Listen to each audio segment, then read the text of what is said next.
Lecture 34 part 1 end S 12 income taxes. ठीक है, आज हम लोग नया चैप्टर स्टार्ट कर रहे हैं। इनकम टैक्सेस, ये AS 22 वाला था जो हम लोग पढ़े थे इनकम अकाउंट्स में इंटरमीडिएट में, डेफर टैक्स करके। ठीक है, तो इनकम टैक्सेस जो इंड एस 12 है, इसमें दो कंपोनेंट के बारे में पढ़ना है, एक है करेंट टैक्स और एक है डेफर टैक्स। करेंट टैक्स और डेफर टैक्स क्या होता है? करेंट टैक्स वर्ड बनता है, हम सब समझाने, करेंट टैक्स का मतलब होता है कि जो टैक्स हमको पे करना है। हम लोग कौन सा टैक्स पे करते हैं भाई? जो टैक्स बनता है वो टैक्स पे कर देते हैं। लेकिन ब्रो, तुमको याद होगा कि अकाउंट्स में टैक्स अलग बनता है और टैक्सेशन के बुक्स में अलग, मतलब टैक्सेशन का तो कोई बुक्स नहीं है, टैक्सेशन की इनकम टैक्स एक्ट के हिसाब से तुम्हारा अलग टैक्स बनेगा, क्योंकि कुछ डिसअलाउड हो सकता है, कुछ अलाउड हो सकता है। तो अकाउंट्स का जो बुक्स है उसमें टैक्स अलग होगा और जो इनकम टैक्स एक्ट है उसका टैक्स अलग होगा। तो लेकिन हम लोग टैक्स कौन सा पे करते हैं? जो अकाउंट्स का बुक का है टैक्स, या फिर जो इनकम टैक्स एक्ट है? जो इनकम टैक्स एक्ट बोलता है हम लोग वो टैक्स पे करते हैं। तो जो करेंट टैक्स है वो क्या है? जो हम लोग टैक्स पे कर रहे हैं। तो करेंट टैक्स क्या, कौन सा हुआ? करेंट टैक्स हुआ इनकम टैक्स जो बोल रहा है वो। तो इसको याद कैसे करेंगे हम लोग? याद करने का एक ही मेरे दिमाग में रीज़न तरीका आया है, क्या? Current tax.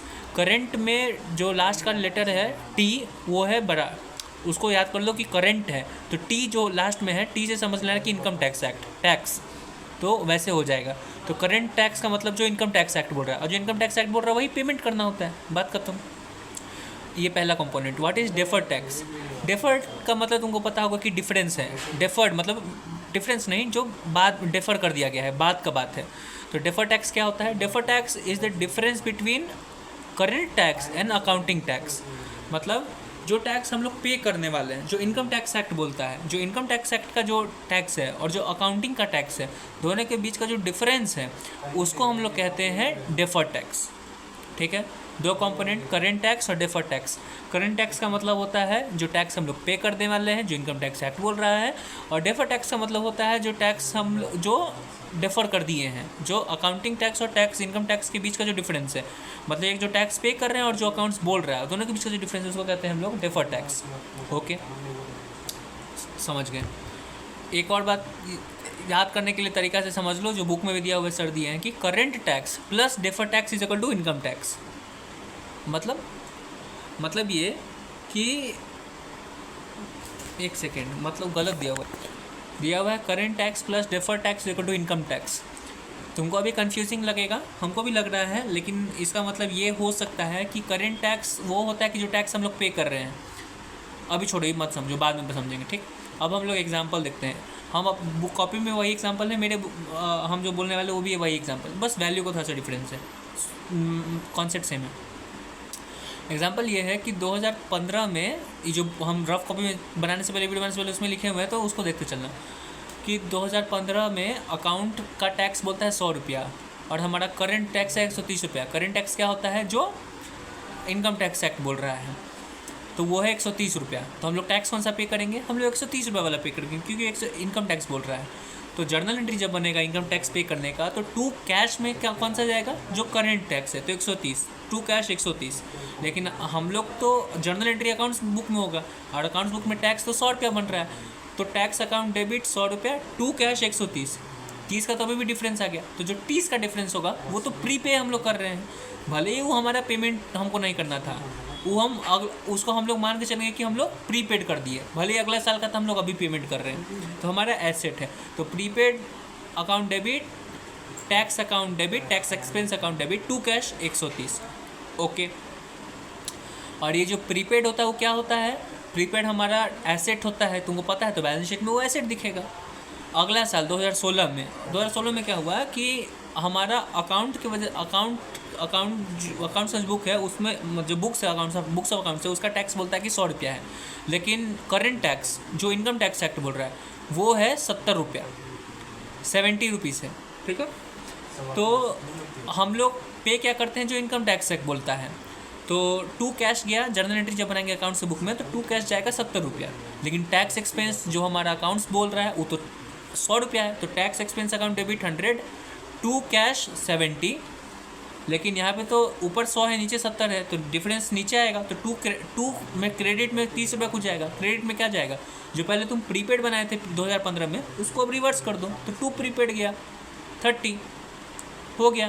तुम्हारा बैलेंस शीट में जो पिछला 2015 में DTA दिख रहा था, एसेट जो दिख रहा था प्रीपेड 30 रुपये का, इस साल रिवर्स हो गया, बात खत्म।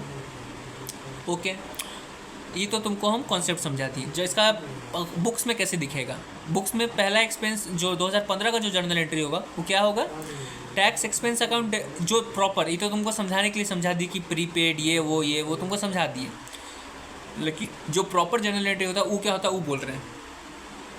जो AS बोलता है, अकाउंटिंग स्टैंडर्ड जो बोलता है, क्या बोलता है कि 2015 में जर्नल एंट्री बनेगा पहला, tax expense account debit to cash 130। भले ही अकाउंट्स के बुक्स में 100 ही रुपया टैक्स था, लेकिन अकाउंट्स में हम लोग लिखेंगे tax expense account debit to cash 130, to cash गया 130, टैक्स एक्सपेंस 130। ये जो टैक्स एक्सपेंस है वो PL में जाएगा, P&L account debit to tax expense 130। Okay, लेकिन भाई टैक्स एक्सपेंस जो एक्चुअल अकाउंट्स में था वो तो 100 ही रुपया था, भले ही क्या करेंट टैक्स 130 था, लेकिन हम लोग तो बुक्स में लिख रहे हैं, तो क्या करें, तो 130 जब तुम अपना टैक्स एक्सपेंस बुक कर लिए हो तो उसको तुमको अकाउंट ठीक से करना होगा। कैसे अकाउंट ठीक से करेंगे, हम लोग ये जो 30 रुपये एक्स्ट्रा दिए हैं, अकाउंट्स की वजह से 100 रुपया देना था, लेकिन हम लोग अपना अकाउंट्स में 130 लिख रहे हैं। 30 रुपये एक्स्ट्रा क्यों दिए, क्योंकि वो हमारा डेफर्ड टैक्स एसेट है, क्योंकि अगला साल वो रिवर्स होगा, अगला साल नहीं, उसका 2 साल के बाद रिवर्स होगा, तो वो टैक्स एसेट बन जाता है। तो उसका एंट्री फिर से बनेंगे क्या, ये पहला entry tax expense to cash, PL to tax expense, वो टैक्स एक्सपेंस का तुमको, और दूसरा एंट्री होगा DTA account debit to PL, defer tax asset account debit to PL 30 रुपया से। तो जब तुम नीचे दोगे PL का, जब PL बनाओगे तो उसमें टू टैक्स एक्सपेंस कर दोगे 130 रुपया जो कि है, और अभी जब तुम DTA टू PL किए तो बाई DTA जाएगा PL में 30 रुपया, तो नेट इफेक्ट देखोगे तो PL में एक्सपेंस 100 ही गया है जो अकाउंट्स बोलता है। ओके, यहाँ जो टैक्स एक्सपेंस टू कैश किया तो वो टैक्स एक्सपेंस PL में गया। दूसरा एंट्री जो किया DTA टू PL, वो जो DTA है वो डेफर टैक्स एसेट है, वो बैलेंस शीट में जाएगा, तो बैलेंस शीट में DTA दिख गया तुम्हारा 2015 में 30 रुपया। अगला साल जब रिवर्स होगा तो फिर तुम DTA ख़त्म हो जाएगा। ओके, तो ये इस तरीका था हमारा अकाउंटिंग स्टैंडर्ड का, लेकिन हम लोग फाइनल्स में पढ़ रहे हैं इंड AS। तो ये जो AS था वो जो हमारा ये जो अकाउंटिंग स्टैंडर्ड के हिसाब से तुमको जो एंट्री बताएं कि डेफर टैक्स एसेट को कैसे अकाउंट करते हैं, इसको कहते हैं P&L अप्रोच, क्योंकि इसमें सारा काम हम लोग P&L से गेम खेल रहे हैं। अब हम लोग पढ़ने वाले हैं इंड AS में balance sheet approach. Balance sheet approach क्या होता है, बैलेंस शीट अप्रोच समझने के लिए तुमको क्या एक एग्जाम्पल समझना होगा।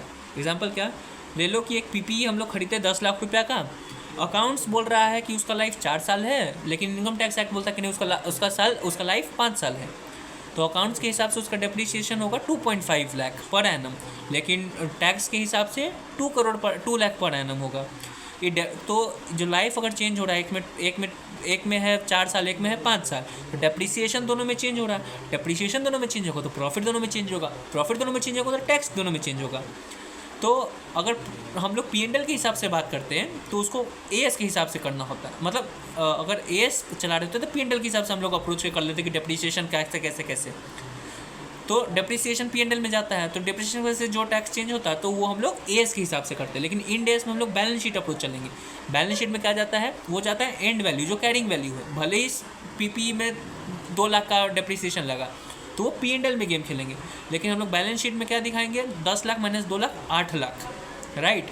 तो इंड AS में हम लोग बैलेंस शीट अप्रोच लेके चलते हैं, ठीक है। एक लाइन में बोले तो अगर AS में चलते हैं तो हम लोग जो डेप्रिसिएशन P&L में जाता है ना, उस हिसाब से हम लोग अकाउंटिंग करते हैं डेफर टैक्स एसेट और डेफर टैक्स लायबिलिटी का। लेकिन हम लोग काम कर रहे हैं इंड AS 12 में, ये है बैलेंस शीट अप्रोच। तो इसमें हमको मतलब नहीं है कि डेप्रिसिएशन क्या लग रहा है जो P&L में जाएगा, उससे हमको मतलब नहीं है, हमको कैरिंग वैल्यू से मतलब है जो ईयर एंड पे आएगा। तो जब बैलेंस शीट बनाओगे तो बैलेंस शीट में तुमको पता चल जाएगा, तो तुमको पता चला कि अकाउंटिंग के हिसाब से 10 लाख माइनस 2 लाख करोगे, 10 लाख माइनस 2.5 लाख करोगे, क्योंकि अकाउंटिंग में 4 साल लाइफ था, तो उसका कैरिंग वैल्यू आ जाएगा 7.5 लाख रुपया। ये हुआ तुम्हारा अकाउंट्स के हिसाब से। लेकिन टैक्स के हिसाब से उसका वैल्यू कितना है, कैरिंग वैल्यू ईयर एंड पे 8 लाख, 10 लाख माइनस 2 लाख, क्योंकि लाइफ 5 साल है, तो दोनों में चेंज आएगा। तो ये जो बैलेंस शीट अप्रोच जो है तो उसका अकाउंटिंग अलग होगा था। उसका अकाउंटिंग कैसे करते हैं, हम लोगों को कॉलम बनाना होगा, क्या, particulars, carrying value, tax base, difference and tax rate. इसको समझाते हैं फिर से। पर्टिकुलर्स में जो भी हम लोग खरीद बिक्री कर रहे हैं या फिर जो भी एसेट है उसका बात लिखेंगे। कैरिंग वैल्यू क्या होता है? कैरिंग वैल्यू कहाँ मिलेगा? अकाउंट्स के बैलेंस शीट में। बैलेंस शीट का मिलता है अकाउंट्स में। टैक्स का कोई बुक्स नहीं बनता, अकाउंट्स का बुक्स बनता है। बुक्स ऑफ अकाउंट्स होता है ना भाई। टैक्स का तो सिर्फ हम लोग एंट्री अकाउंटिंग मतलब अपने में टैक्स एक्सपेंस निकालने के लिए सब करते हैं, उसका कोई बुक्स थोड़ी होता है। तो बुक्स ऑफ अकाउंट्स जो होगा उसका बुक्स ऑफ अकाउंट्स में क्या आता है? Carrying value. तो ये जो कॉलम है कैरिंग वैल्यू का, उसमें अकाउंट्स का जो बैलेंस शीट है उसका वैल्यू लिखाएगा। तीसरा कॉलम है टैक्स बेस। टैक्स बेस क्या होता है? टैक्स बेस का मतलब तुम समझ सकते हो कैरिंग वैल्यू एज पर इनकम टैक्स एक्ट। ई पहला था कैरिंग वैल्यू एज पर अकाउंट्स, ई वाला जो है टैक्स बेस, उसको समझना कैरिंग वैल्यू एज पर इनकम टैक्स एक्ट, उसका लिख देना। फिर आएगा डिफरेंस। डिफरेंस किसका? जो कैरिंग वैल्यू एज पर अकाउंट्स है, कैरिंग वैल्यू एज पर इनकम टैक्स एक्ट, दोनों के बीच का जो डिफरेंस है वो लिखो, ठीक है। उसके बाद ये जो डिफरेंस के ऊपर जो टैक्स बन रहा है उसका लास्ट कॉलम है टैक्स रेट। तो जो डिफरेंस आया उसको टैक्स रेट से मल्टीप्लाई करके टैक्स बना दो, ठीक है। तो तुमको कॉलम पता चल गया कि ये डेफर होने वाला है टैक्स, जो भी टैक्स रेट बन रहा है वो डेफर होगा। लेकिन वो डेफर टैक्स एसेट होगा कि डेफर टैक्स लायबिलिटी होगा, वो कैसे पता चल गया तुमको? तो अमाउंट पता चल गया कि चलो भाई 15 लाख रुपया का हमारा डेफर टैक्स है, लेकिन एसेट है कि लायबिलिटी कैसे पता चलेगा? उसको करने के लिए तुमको 11th के पास जाना होगा। 11th में क्या पढ़े थे हम लोग? बैंक रिकन्सिलेशन, याद है? ये ऊपर गया तो इसको भी ऊपर, ये, और इसके बाद अगर ये नीचे गया तो ये नीचे। इसमें एक हम लोग बेस मान के चलते थे कि ये एक जगह रुकेगा, दूसरा ऊपर नीचे करेगा। तो ई जब हम लोग करेंगे तो इसमें तुमको बेस मान के चलना होगा जो टैक्स बेस है, जो इनकम टैक्स एक्ट दे रहा है। क्यों भाई? लेके क्यों चलेंगे? क्योंकि जो पेमेंट करने वाले हो तो इनकम टैक्स के हिसाब से करेंगे ना।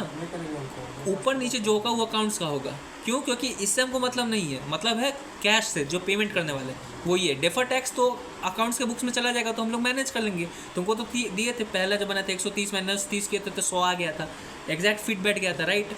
तो पीएल में जो जाना चाहिए वो चला जाएगा क्योंकि डेफर टैक्स एसेट हम लोग उसमें अकाउंट करने वाले हैं, तो उसका मतलब नहीं लेना है। वो तो हम लोग अकाउंट्स में ट्रीटमेंट करके ऊपर नीचे कर सकते हैं। चेंज क्या नहीं होगा वो है टैक्स, जो इनकम टैक्स एक्ट बोल रहा है तो उसको फिक्स रखना। तो जो टैक्स बेस है वो कुछ अमाउंट होगा, और अकाउंट जो टैक्स बेस है, जो कैरिंग वैल्यू एज पर इनकम टैक्स एक्ट है वो कुछ होगा। कैरिंग वैल्यू एज पर अकाउंट्स कुछ अलग होगा। अगर हम बुक में देख के बताते हैं कि बुक कॉपी में हम कैसे दिए थे, उससे तुमको ज़्यादा क्लियर मिलेगा, ठीक है।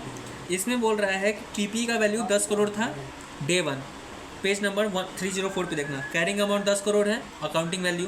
टैक्स बेस 10 करोड़ जो इनकम टैक्स एक्ट का है। डिफरेंस और डेफर टैक्स, डे 1 कोई डिफरेंस नहीं होगा ना डेफर टैक्स बनेगा उसके ऊपर। ईयर एंड जब आएगा तो कैरिंग अमाउंट 7.5 CR हो जाएगा। क्यों? कैरिंग अमाउंट क्या है? वो अकाउंट्स का बुक है, अकाउंट्स का बुक बोलता है 4 साल, इसीलिए 7.5 CR उसका कैरिंग वैल्यू आया। टैक्स के हिसाब से 8 करोड़। 7 इनकम टैक्स एक्ट और current tax, income tax act और अकाउंटिंग टैक्स के बीच में डिफरेंस आ गया। अकाउंटिंग टैक्स नहीं, इनकम टैक्स एक्ट का कैरिंग वैल्यू और अकाउंटिंग का करेंट वैल्यू, कैरिंग वैल्यू दोनों में डिफरेंस आ गया। क्या डिफरेंस आया? 0.5 CR। 0.5 CR पे पहले वैल्यू निकाल दो कि कितना का टैक्स बन रहा है, डिफरेंस के ऊपर कितना टैक्स बन रहा है। 0.5 CR पे 30% का टैक्स बनाओगे तो 0.15 CR का टैक्स बन रहा है। लेकिन ये डेफर टैक्स एसेट है कि लायबिलिटी है, वो कैसे चेक करेंगे? उसको चेक करने के लिए क्या करना होगा? टैक्स बेस को कांस्टेंट कर लो। टैक्स बेस क्या है? 8 करोड़। और चेंज क्या होगा? अकाउंटिंग वाला कैरिंग वैल्यू, वो कितना? 7.5 CR, मतलब नीचे है। ये 8 करोड़, ये 7.5। 7.5 को तुमको जो भी ऊपर नीचे कैसे होता है? क्योंकि हमको ऊपर या नीचे हमको जो फिक्स है उसके पास लाना है। ये 7.5 है, ये 8 है, तो हमको 7.5 को 8 पे लाना होगा। तो ठीक है, 0.5 हम ऊपर लाएंगे, ठीक है। 7.5 से हमको ऊपर आना है, कितना से आना है उससे मतलब नहीं है, लेकिन हमको ऊपर लाना है। तो दिमाग में फिट बैठ गया कि ऊपर लाना है, ठीक है। लेकिन फिर पर्टिकुलर्स में चेक करेंगे कि किसको ऊपर लाना है। जो पर्टिकुलर्स में जो आइटम है उसको चेक करेंगे। क्या है आइटम? PPE है। अगर PPE का वैल्यू 7.5 है, उसको तुमको टैक्स बेस 8 पे लाना है, तो PPE को वैल्यू ऊपर बढ़ाने के लिए क्या करना होगा? PPE एक एसेट है, एसेट का वैल्यू कैसे बढ़ता है? डेबिट करके। तो हमको तो पता था कि हमको बढ़ाना है, बढ़ाएंगे। किसको बढ़ाना है? एसेट को बढ़ाना है। तो एसेट कैसे बढ़ेगा? डेबिट करके। तो एसेट जब बढ़ेगा डेबिट करके, तो हमारा एसेट बढ़ाना है ना, तो या तो उसको डेबिट करो। हम लोग क्या डेबिट करें? किसको? PPE को डेबिट कर दें? नहीं, हम लोग इसमें क्या डेबिट करेंगे? डेबिट नहीं करेंगे, हम लोग एसेट बनाएंगे, डेफर टैक्स एसेट बनाएंगे। एसेट को बढ़ाने के लिए हमारा बैलेंस शीट में जो एसेट है उसको बढ़ाने के लिए क्या करेंगे?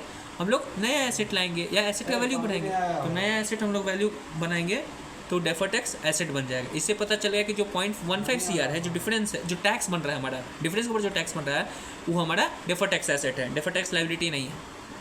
समझाने के लिए फिर से बोल रहे हैं। स्टेप्स जो कॉपी में दिया हुआ है, चेक वेदर टू, हम लोग को क्या करना है, always try to bring carrying amount to tax base. Question क्या था, how to check whether deferred tax जो हमारा निकाले हैं वो एसेट है कि लायबिलिटी। उसके लिए क्या करना है, always trying to bring carrying amount जो अकाउंटिंग है टू टैक्स बेस जो इनकम टैक्स एक्ट बोल रहा है, इसके पास तुमको लाना है। ऊपर है तो इसको नीचे लाओ, इस नीचे तो ऊपर लाओ। ओके, स्टेप्स क्या है, पहला step, check whether to increase और decrease the carrying amount in order to reach tax base. Accounting वाला वैल्यू को तुमको इनकम टैक्स वैल्यू पे ऊपर करोगे या नीचे करोगे वो तुमको चेक करना है। तो पता, इसमें हम लोग पता किए कि ऊपर करना है, पता चलेगा कि चलो अकाउंटिंग वाला वैल्यू को ऊपर करना है। ठीक, फिर चेक करेंगे, check the item for which defer tax is created. कौन सा आइटम की हम लोग डेफर टैक्स क्रिएट कर रहे हैं, वो है पीपीई। तो पीपीई का हमको, पीपीई की वजह से हमको डेफर टैक्स बना है। तीसरा में तो ये पीपीई का वैल्यू हमको, कैरिंग वैल्यू पीपी का है और टैक्स वैल्यू पीपी का है, दोनों पीपी का है, लेकिन हमको कैरिंग वैल्यू को अपने टैक्स बेस के पास लाना है। तो पीपी का वैल्यू टैक्स बेस पे लाना है। तो पीपी क्या है, एसेट, तो हमको एसेट क्रिएट करना होगा, इसलिए हम लोग एसेट क्रिएट कर देंगे।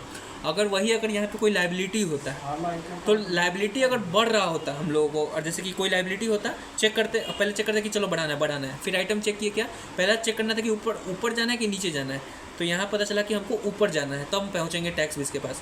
अब चेक करेंगे आइटम कौन सा है, आइटम कोई लायबिलिटी था, तो लायबिलिटी को अगर हमको बढ़ाना है, मतलब कि 8 करोड़ है टैक्स बेस और 7.5 करोड़, तो लायबिलिटी को बढ़ाने के लिए क्या करना होगा, लायबिलिटी इंक्रीज करना होगा, तो डेफर टैक्स लायबिलिटी बना देंगे, बात खत्म।